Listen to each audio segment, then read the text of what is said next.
Today we are going to talk about West Africa. Now I know we started the unit yesterday, but in order to know about West African culture, you need to know about the geography of West Africa, because West Africa really involves a lot of geography to it. So we're going to start out by talking about fall vegetation zones of the West Africa. So today, our activity will be titled the fall, and I know you can't see this, viewers, but I'm telling you, vegetation zones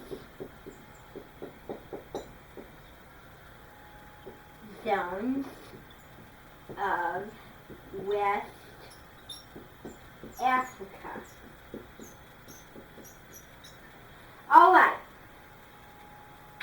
so this is going to be what we're doing today. So I've put our unit, West Africa, and I should say this is unit 3. Okay, so this is what we're learning. We are learning about the fall vegetation zone in West Africa today. Now we're going to talk about fall chapters. We're going to look at fall chapters because I really don't want to write anything more because it'll defeat the purpose because the viewers can't see it. Now, we're going to start out with learning about the early societies in West Africa, and then we're going to move on to learning about Ghana. Then we're going to learn about how Islam influenced West Africa, and then we're going to finish it off with the West African cultural legacy. And I'm sure that every single student I've had over the years has looked forward to that chapter 14. Now, starts at chapter 11 and goes all the way to chapter 14. Now let's get down to business. There is 4 vegetation zones that you should know of. And to review, because we need to know what these are in order to know about West African culture. Now the 4 vegetation zones are the Niger River. I'm just going to put the Niger. People know what that is. The Sahel.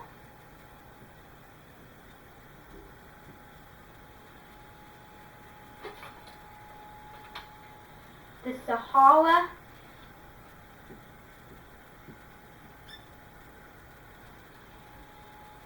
And the Savannah.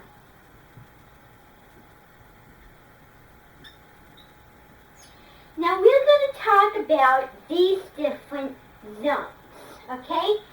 So these are the zones that we're going to talk about. Now you need to get your pencils out and write in your notebook.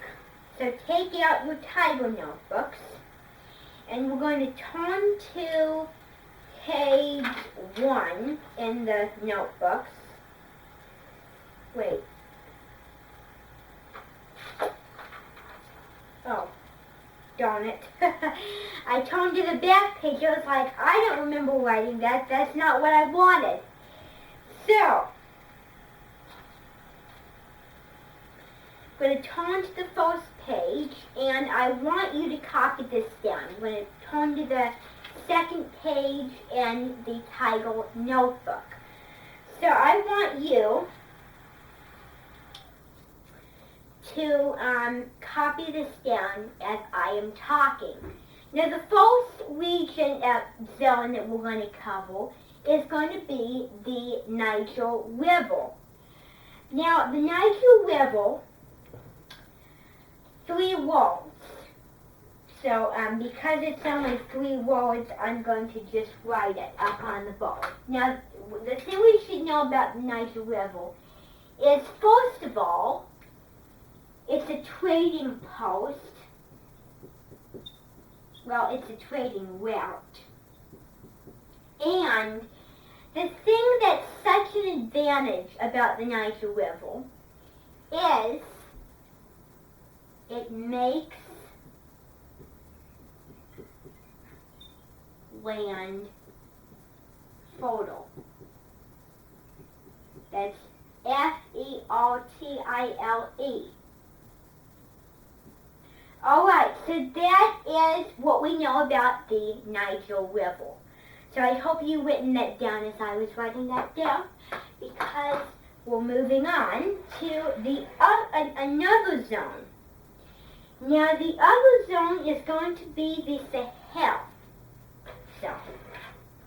Now basically what the Sahel is a zone of semi-desert. So that's what the Sahel is.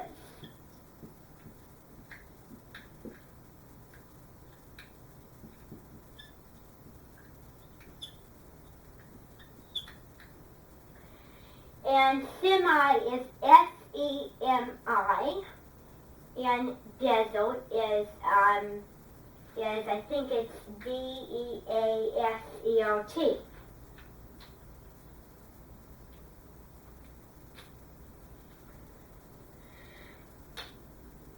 Alright, so now we know what these two are, correct? So the Niger and the Sahel. Now we're going to move on to a real big one in this unit. This is going to be the biggest zone that we're going to talk about. It says the Sahara Desert. So, desert. And semi means half desert. Doesn't mean full desert. Just means a little desert, but not like a whole lot of desert. So then the Sahara Desert is it's in North Africa. It's the largest desert, and Arab Muslims travel through the desert to trade. Or, let's see, what does it say for? I think that's correct. Doesn't say in my notes, but I think that's correct.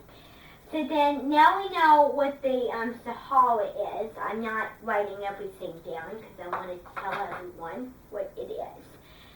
So, what is the Niger River?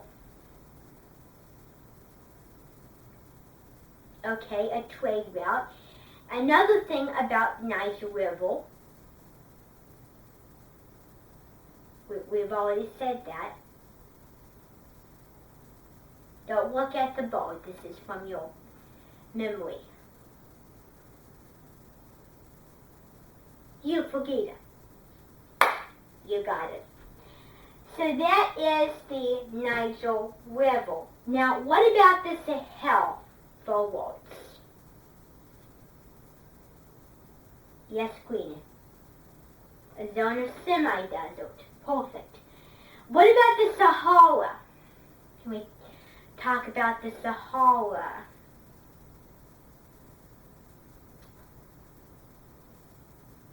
Mrs. Lassia.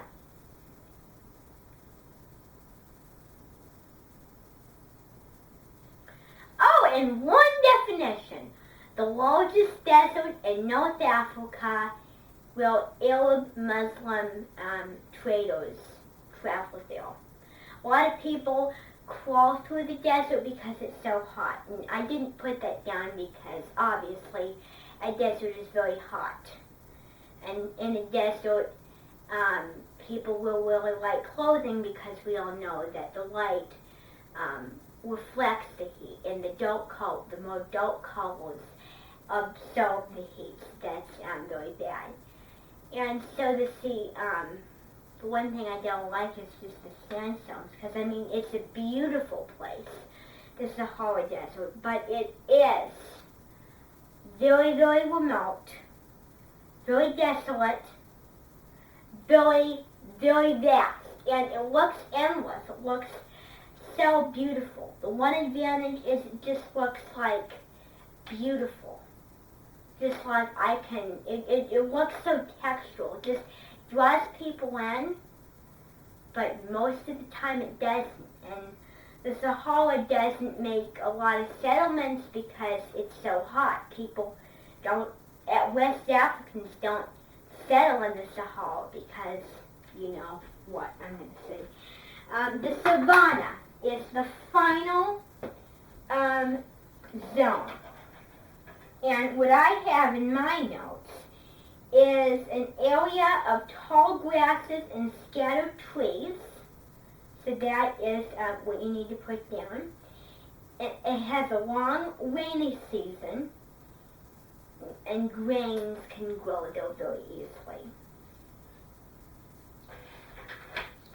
So I want you to put that down, and then we're going to play a little review game about these four regions, the zones, because I want you to know that.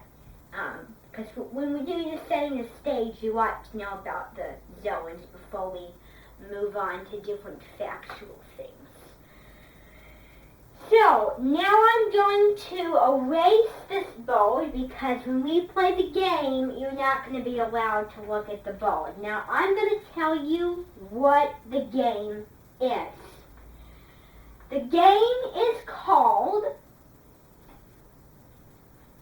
here's my marker, and just keep writing as I'm doing this, up, front,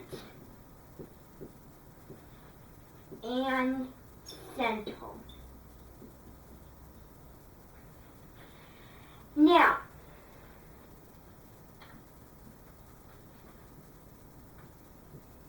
let's play the game.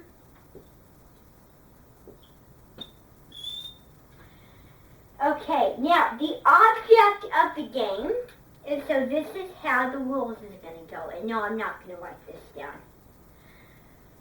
Now, when I call one person up, when I pull a track from that bag right here, this bag, when I pull a track, the tracks, I put your names on the tracks. Now, when I call your name, I'm going to call you up here, and you need to be blindfolded, because you're not going to have like a blindfold. But I've turned these codes over. As you can see, one person will pick one code, and they have to define it. Okay, so let's look at the first track. The first track goes to Stronger Egyptian Guy. And you know who that is because I don't remember your name. And so I did my best. So I hope I didn't offend you. So that is who's going to go up first. Now I want you to come up to the front and I want you to grab a card. Any random card. What did you get? Alright, so you have to define the Sahara.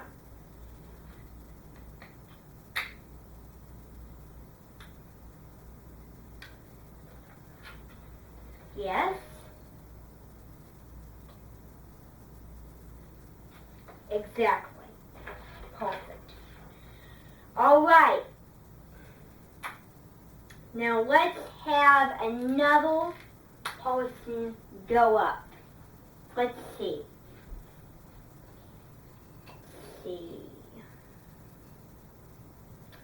Look, do we get the idea of this? About the zones? Do we understand all the zones? Okay. Then I won't need to do this. Alright, so now we're going to move on. Now we've talked about the zones. We seem to get it and I don't want to waste any more time. Let me just check how much I've got left on this. Got about 20. Alright, so then we're going to talk about, so the first thing we should know is that West Africa, Islam really spread in West Africa. And we discussed it. Africa is a very large continent. It's, after Asia, the largest continent. Now the zones in Africa, they influence developing civilizations because, think of it, if you had a civilization in the Sahara, it would not influence it because it would be just so hot and they would just move all their stuff and go. So the temperatures of those zones really influence because of how comfortable people are. Now we've already talked about those. Now, there was a lot of trading going on. There wasn't a lot of economics in Africa. They didn't use currency in Africa.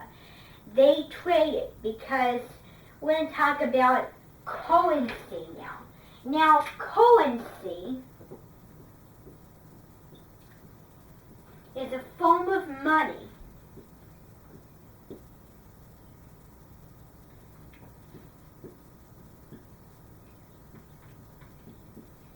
used in different countries. Now trade is like, I give you this and you give me back this sticking up, for example. So that is trade. Now, trade, trans-Saharan trade is, I think it's trade between West Africa and North Africa. That's what trans-Saharan trade is. So they use a lot of trade. Now, another word for trade, a fancier word for trade, people traded goods for one another. That is called, and when we go on to the Americas, we're going to learn about this word more.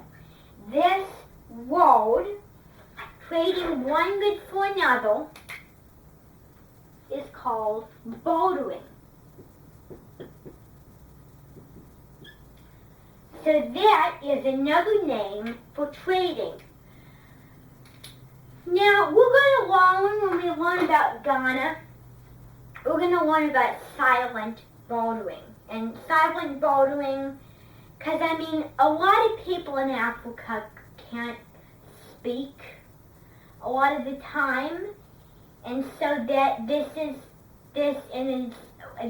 one advantage, and all you do is you just slap the desk, because we're going to be doing an activity where we do like a trans-Saharan trade little fun activity where we do silent bartering, where we have salt and gold, and we're going to learn about those two things when we go into Ghana.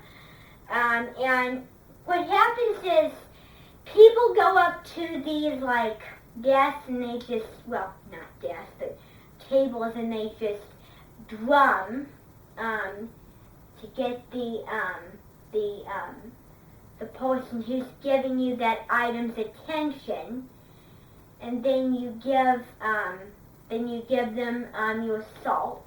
So it's salt for gold trade, and then you turn around, and then the person back drums on the table, and you get your gold, and then you hand it to the people in the middle of the Sahara, North and West Africa. So that's a little discussion on trade. Let's see if I have. So, people living in different zones had to trade to get items they could not find for themselves.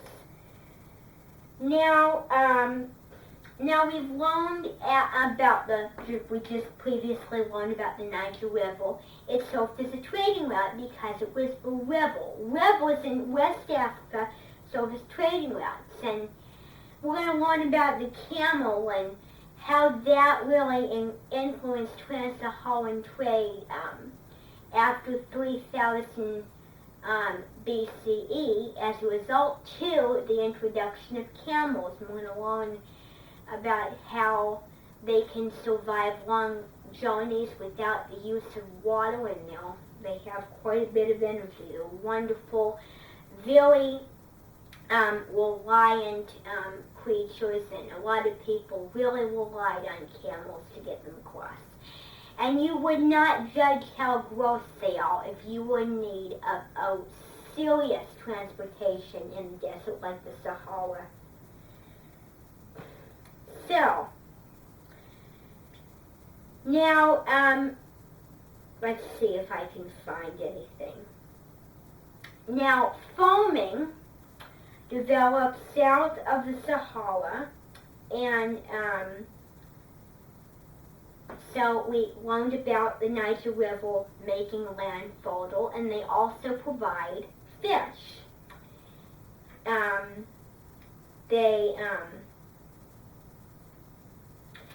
Now, people really had limited contact with the north because they had to travel. The West Africans had really limited contact with the north because they had to travel through the Sahara. The Sahara goes from West Africa to North Africa, and travels was difficult, but after the camels, it really helped that. And no.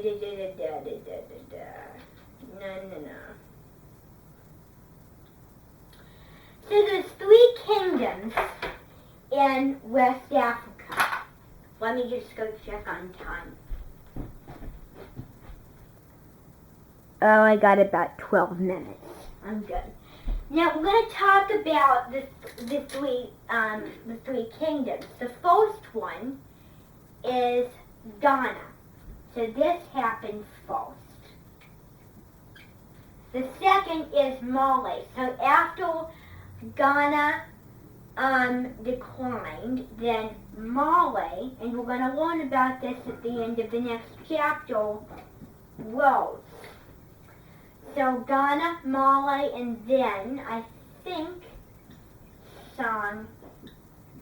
So this is sort of, think of it as the caveman primal African history, because we're learning about really, really ancient history in this textbook. So those are the 3 kingdoms in West Africa. Now, we should know that Arab Muslim traders from the north part of Africa were crossing the Sahara by the 1700s. Now, trans-Saharan trade was just big, vital. But the word vital means very big, and it was just a huge part of West African society. Now, agriculture helped grow farms and towns and cities. Now, there's a difference between architecture and agriculture. The difference is architecture has to do with building, agriculture has to do with farming. So there was a lot of agriculture in the West African societies.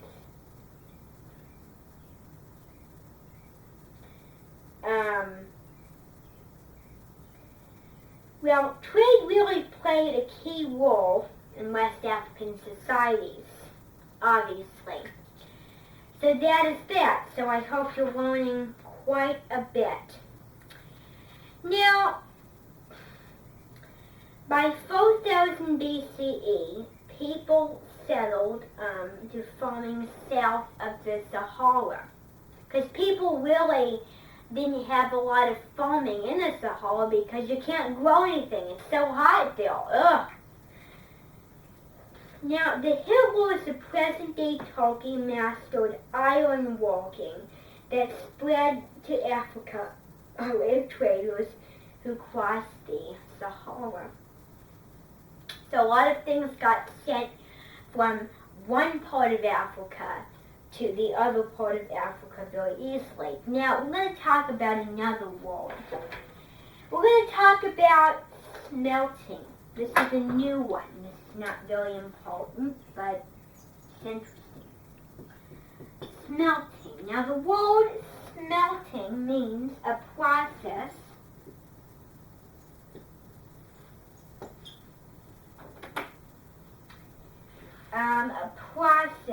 of melting. I'll just write it out.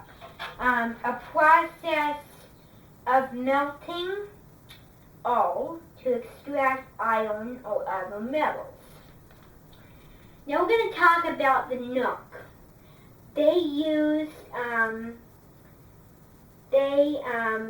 enormous amounts of charcoal to fuel their iron smelting furnaces. Now, we're not going to talk about this stuff because this is not very critical stuff to talk about. Now, we are going to talk more about this chapter maybe when we get back next time.